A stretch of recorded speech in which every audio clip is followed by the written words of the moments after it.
Se eu te der a equação de uma pilha e a sua constante de equilíbrio, você consegue calcular o potencial padrão dessa reação?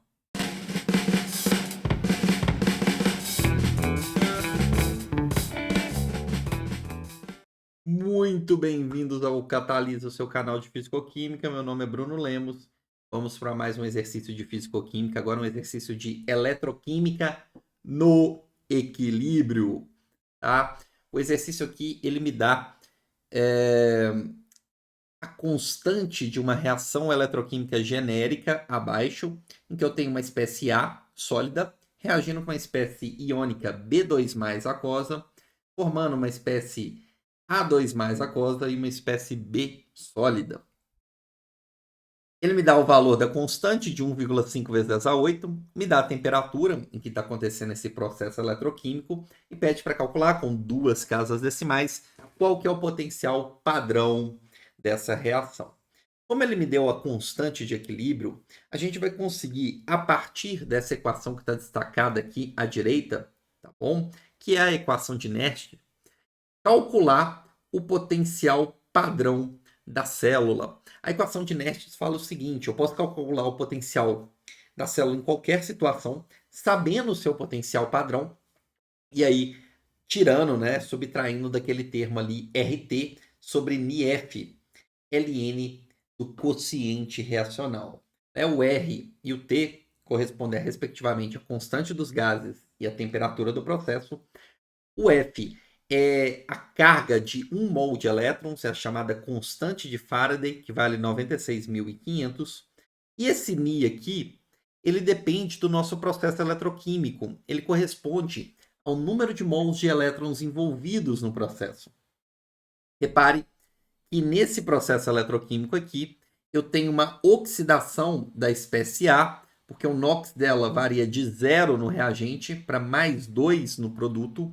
Então, envolveu aqui a perda de 2 para cada 1 mol da espécie A sólida.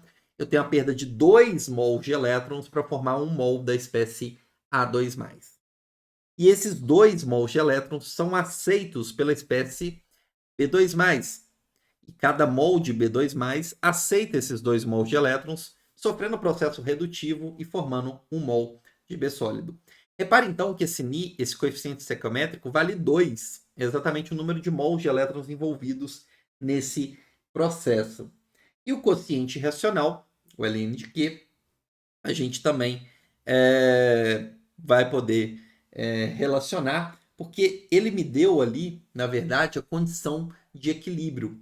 E na condição de equilíbrio, a gente sabe o seguinte: a pilha vai funcionando até que a diferença de potencial se anule.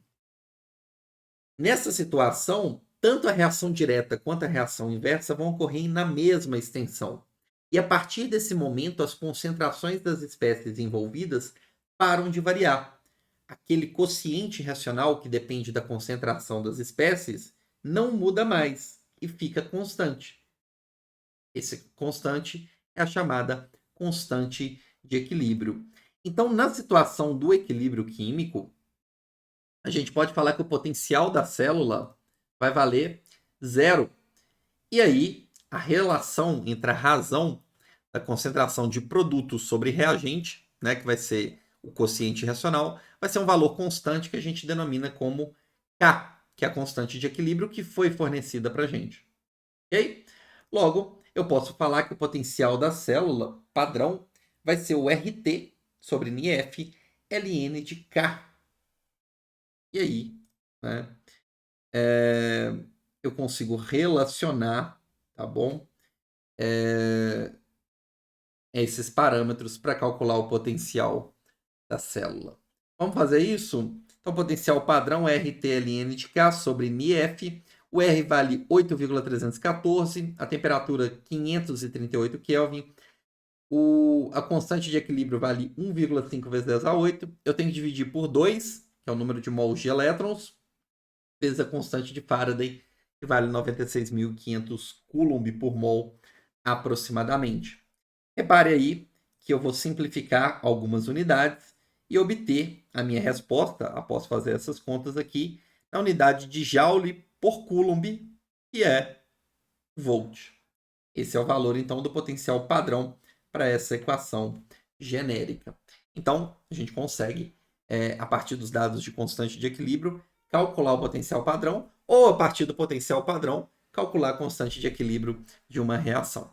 Beleza, pessoal? Espero que vocês tenham entendido, tenham gostado. Compartilha o vídeo, deixa o joinha e te vejo quando a entropia do universo estiver maior. Fui!